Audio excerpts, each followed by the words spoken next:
வடசென்னையில் இருக்கிற ஒரு சின்ன ஊர் தான் எண்ணூர். இங்கே 25,000க்கும் அதிகமான மக்கள் வாழ்ந்துட்டு வராங்க.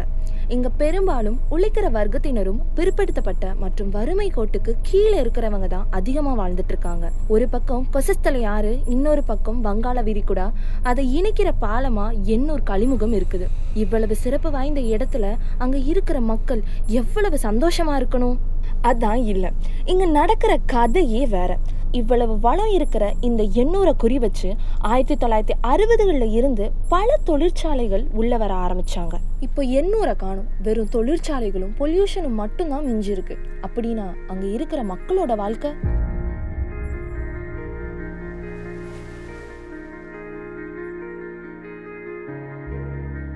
இந்த ஏரியான்னு பொறுத்த எடுத்துக்கிட்டிங்கனாவே ஒரு நல்ல இயற்கை வளம் சரிந்த பகுதி. இங்கே எங்கே பார்த்தாலும் காடுகளாக இருக்கும். ஸோ அதுதான் இங்கே பக்கத்தில் தாழம்பூ காடுகள் நிறைய இருந்தாலும் தான் தாழம்பூப்பான்னு வச்சுருக்காங்க.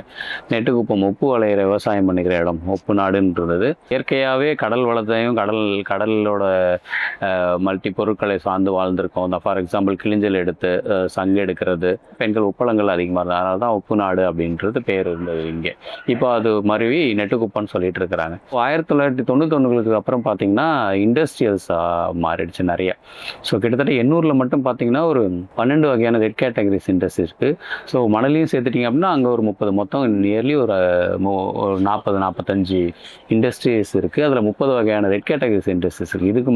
இதுக்கு மத்தியில் தான் இங்கே எண்ணூர் பகுதியில் இருக்கிற மக்கள் வாழ்ந்துட்டு இருக்கிறோம். திரு விசாத் அவர்கள் சொல்கிற மாதிரி 40 ரெட் கேட்டகரிஸ் இண்டஸ்ட்ரீஸ் இருந்தால் அந்த நிலம் எவ்வளவு மாசுபட்டு இருக்கும். இண்டஸ்ட்ரீஸ் தங்களோட கழிவு நீர்களை சரியாக தான் வெளியேற்றுறாங்களான்னா இல்லை, அங்கே விதிமீறல்கள் தொடர்ந்து நடந்துகிட்டே தான் இருக்குது. கழிவு நீர் ஒரு நேரத்துக்கு கரியல்னு ஒரு தண்ணி இப்போ மீனெல்லாம் ஃபுல்லாக ஆற்றுலேருந்து கடலில் ஃபுல்லாக செத்துரும். அப்போ நாங்கள் வலை தொழில் போனாக்கா மீன் கிடைக்காது, வெறியும் போட்டு தான் எடுத்துன்னு வரணும். அந்த ஆற்றை பிடிச்சா நம்ம துணக்கூடாது ப்ரோ. கெமிக்கல் அதிகமாக இருக்குது, மெடிசன் அதிகமாக இருக்குது.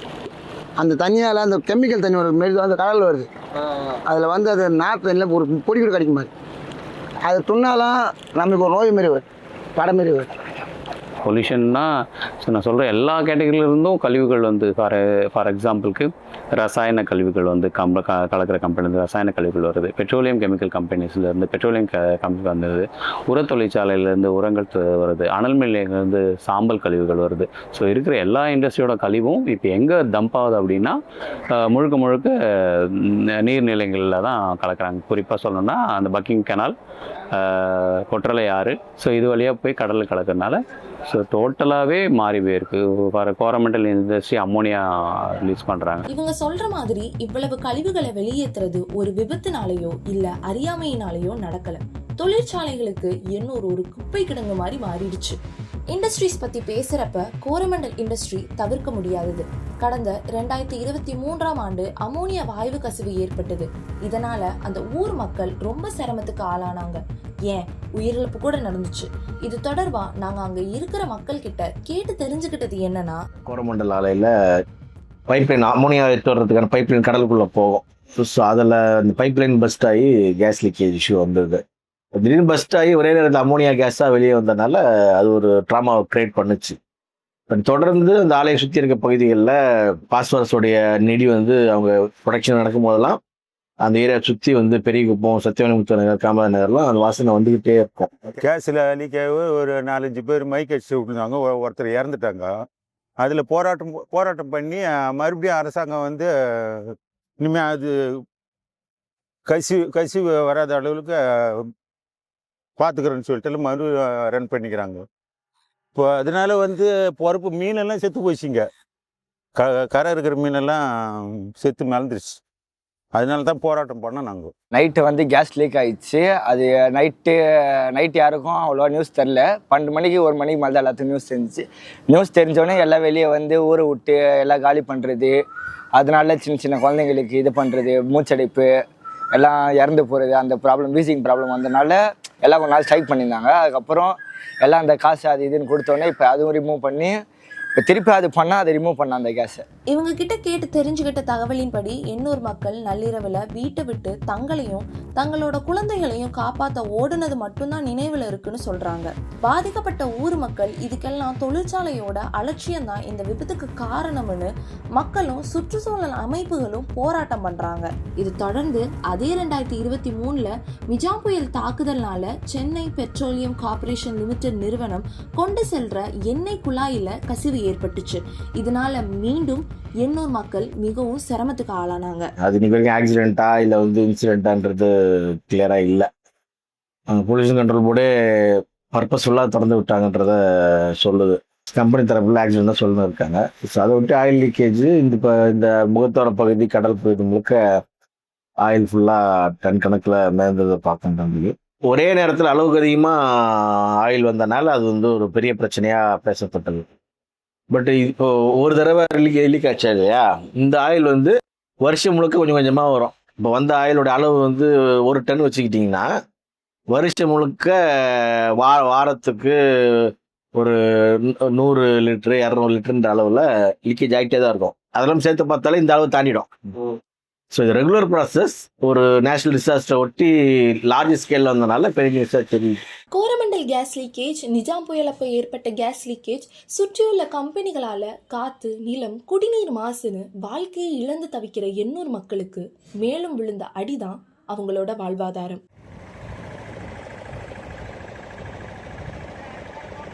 சமீபத்துல எண்ணூர் கழிமுகம் பக்கத்துல உள்ள கொசத்தலை ஆற்றுல டன் கணக்குல மீன்கள் செத்து மிதக்கிற காட்சி தான் இன்னைக்கு பலரையும் அதிர்ச்சிக்கு உள்ளாக்கி இருக்கு. ரசாயன கழிவுகள் ஆத்துல கலக்கிறது தான் இதுக்கு காரணமா இருக்கலாம்னு மீன்கள் செத்து மிதக்கிற நீரோட்ட பாதையை பார்க்கும்போது அனல்மின் நிலையத்தின் புதிய அழகில் இருந்துதான் ரசாயன கசிவு ஏற்பட்டிருக்க வாய்ப்பு இருப்பதாகவும் தெரிய வருது. அங்க உள்ள மக்கள் புகார் தெரிவிச்சு அந்த சமயத்துல போராட்டத்துல இறங்கினது குறிப்பிடத்தக்கது.